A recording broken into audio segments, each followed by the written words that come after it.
CBSE के कल physics का पेपर हुआ। मैं जनरली इस बात पे, ऐसी बातों पे कहता नहीं हूँ कि पेपर टफ हो गया तो कुछ गलत है, लेकिन कल कुछ ऐसा अनयूजुअल हुआ है जिसका इफेक्ट, जिसका इम्पैक्ट बहुत सारे बच्चों पे पड़ेगा। यहां तक कि जो कॉम्पिटिटिव एग्जाम की तैयारी कर रहे हैं उन पे तो पड़ेगा ही,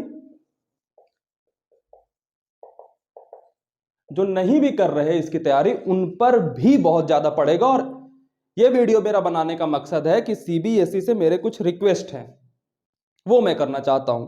और क्यों करना चाहता हूं उसके भी बड़े फेयर रीजन है। सर सीबीएसई के पेपर जनरली टफ होते जा रहे हैं। पिछले साल फिजिक्स के टफ थे, लेकिन कल का पेपर कुछ अनएक्सपेक्टेडली टफ था। टफ बनाने के दो तरीके होते हैं। एक तो होता है कि थ्योरेटिकल क्वेश्चंस को बहुत डेप्थ में पूछ लिया जाए, उसमें भी पेपर टफ हो जाते हैं। वेल एंड गुड, पिछले साल था। कल का जो पेपर हुआ है उसमें टफ बनाने का दूसरा रीजन इस्तेमाल किया गया है, जिसे कहते हैं कि मैथमेटिक्स का इस्तेमाल फिजिक्स के पेपर में बहुत ज्यादा कर दो, यानी न्यूमेरिकल बेस्ड पेपर बना दो, वो भी टफनेस को स्लाइटली बढ़ा करके। मैं बिल्कुल ये नहीं कह रहा कि आपने पेपर इतना टफ बना दिया कि सॉल्व ही ना हो, सॉल्वेबल है। लेकिन सीबीएसई और कॉम्पिटिटिव एग्जाम में फर्क क्या होता है सर?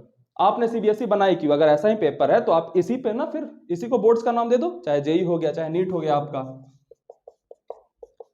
पूरी दुनिया से तो आप नहीं करा रहे ना कॉम्पिटिटिव एग्जाम।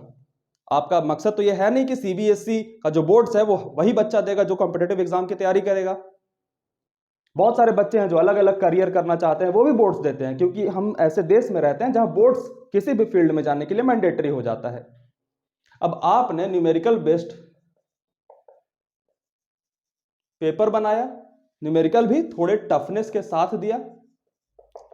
अब सर आप सोचो कि सीबीएसई और कॉम्पिटिटिव एग्जाम में फर्क क्या होता है, जो मैं बच्चों को भी बताता हूं। कि मान लो ये रैंकिंग में बताता हूं कि सबसे आगे एक बच्चा है, उसके पीछे उसके पीछे उसके पीछे पीछे पीछे पीछे पीछे पीछे, और ये लास्ट बच्चा है।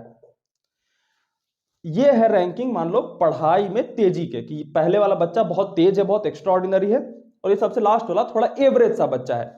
तो कॉम्पिटिटिव एग्जाम क्या करता है कि सिर्फ इस बच्चे पे ध्यान देता है।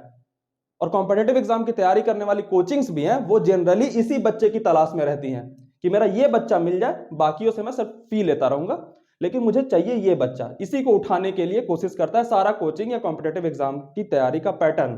कि कोई क्लास है, उसमें अगर एक टॉपर बच्चा है, उसे समझ में आ गई चीजें, तो उसके अकॉर्डिंग हम क्लास चलेगी। इन्हें नहीं समझ में आई तो इन्हें कह दिया जाएगा कि आप समझो, कोशिश करो समझने की, या फिर इसे उठा करके एक ऐसे बैच में डाल दिया जाएगा जहां पर सिर्फ टॉपर्स हो, और रैंक यहीं से आ जाती है।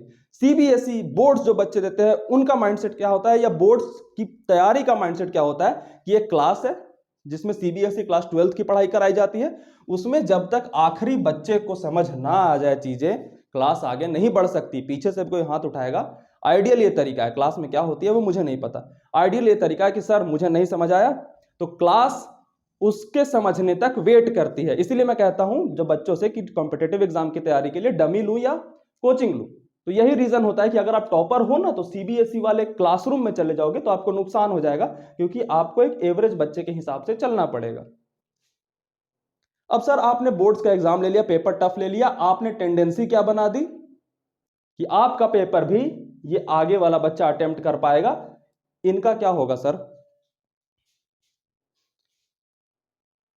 इनके साथ इन्हें नहीं करना था कॉम्पिटिटिव एग्जाम, इन्हें 12th पास करके मान लो बीएससी करनी थी, बीकॉम में जाना था, ह्यूमैनिटीज पढ़ना था।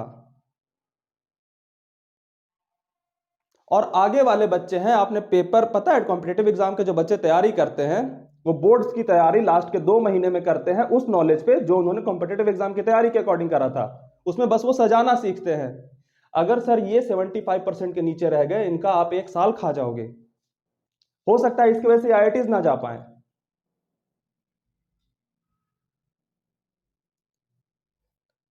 और वो बच्चे कुछ होंगे इसमें भी आप चालाक, जो समझ रहे होंगे कि आप पढ़ते नहीं हो तो टफ नहीं। ये बहुत गलत माइंडसेट है। तुम्हारा ऐसा पेपर बना दिया जा सकता है जिसमें कि तुमसे एक भी सवाल ना बने, कितने भी टॉपर हो, और कोई टीचर आके बोलेगा मेरे से तो बन गया, तुमसे क्यों नहीं बना। तो टफनेस और इजीनेस जो होती है ना, वो रिलेटिव होती है। और क्लास 12th के बोर्ड्स के अकॉर्डिंग ये पेपर कल वाला टफ था सर, और वो भी एक सेट तो बिल्कुल टफ था। तो आप ये कैसे, क्योंकि सीबीएसई में नॉर्मलाइजेशन तो होता नहीं है कि सबको इक्वल अपॉर्चुनिटी मिली, तो एक को टफ एक को इजी बन गया, तो कैसे फेयर कर दोगे इसको? मतलब आप एक तरीके से मोनोपोली क्रिएट कर रहे हो कि जो बच्चे सिर्फ और सिर्फ कॉम्पिटिटिव एग्जाम की तैयारी कर रहे हैं उन्हें ही आगे बढ़ाया जाना चाहिए। आप एक खुले विचार के बच्चे नहीं निकाल पाओगे इस तरीके के पेपर के अकॉर्डिंग।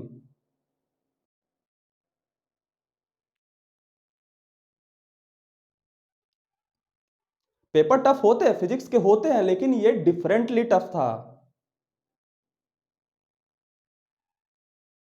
और ये तो बात रहेगी जेई की, कोई बच्चा नीट की तैयारी कर रहा था, सोचो ना, नीट को भी छोड़ दो सर, कोई बच्चा सीयूईटी की तैयारी कर रहा था, क्या होगा उसका? उसे तो आईआईटीज नहीं देना था ना, तो वो तो अपनी फिजिक्स को उस लेवल पे क्यों ले जाएगा?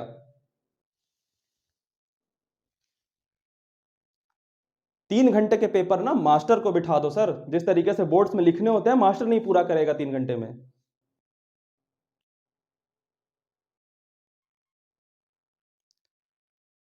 सीबीएसई से बस एक रिक्वेस्ट है कि सर दो दो चीजें मान लो मेरी बस। एक कि आपका जो कॉपी चेकिंग के वक्त जो टीचर्स को लिस्ट दिए जाते हैं कि इसके अकॉर्डिंग चेक करना है कि अच्छा ये पॉइंट है तो मार्क्स मिलेंगे, ये पॉइंट है तो मार्क्स मिलेंगे, वो जो मॉडल आंसर्स है उन्हें थोड़ा सा लीनियंट कर देना, थोड़ा सा इजी चेकिंग को बढ़ावा दे देना। इस बार लीनियंट चेकिंग होगी तो बच्चे को राहत मिलेगी, नहीं तो बहुत डूबेंगे। जिस दिन बोर्ड्स का रिजल्ट आएगा ना उस दिन बहुत सारे ऐसे बच्चे होंगे जो आईआईटीज तो जेईई मेंस तो क्वालिफाई कर चुके होंगे, बोर्ड्स में 75 क्रॉस नहीं करेंगे।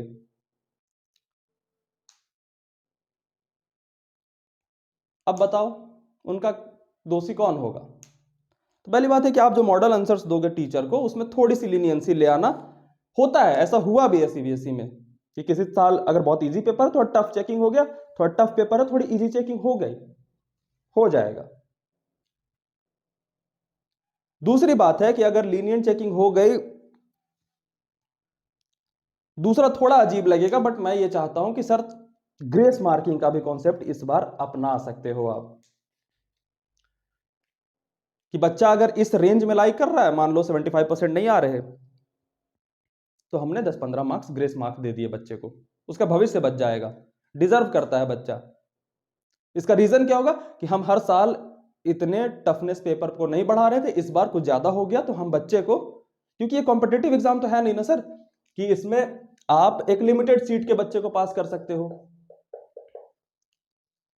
इसमें तो आप दे सकते हो। और सोचो ना कोई बच्चा फेल ही हो गया, जैसे 2-3 बच्चों से मैं बात फेल हो गया,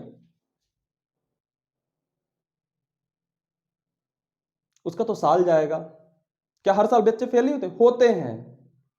लेकिन इस बार वो बच्चा फेल होगा जो डिजर्व नहीं करता फेल होने के लिए। अगर वो पिछले साल देता तो फेल नहीं होता, वो अगले साल देगा तो फेल नहीं होगा, वो इस साल देना उसके लिए जुर्म हो गया।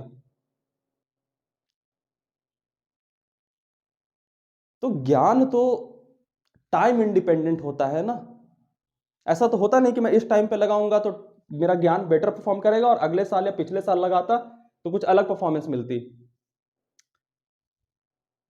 तो ये बच्चा जो इस साल देने की वजह से सिर्फ फेल हो रहा है, नुकसान होगा ना सर, उसका भी थोड़ा ध्यान रख लेना बस।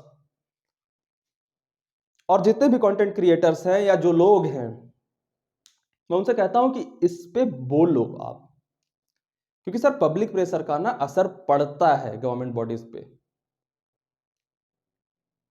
बोलना, मेरे सिर्फ दो मांगे हैं, एक लीनियंट चेकिंग कर दो और एक हो सके तो ग्रेस मार्किंग कर दो। लीनियंट चेकिंग तो होनी ही चाहिए।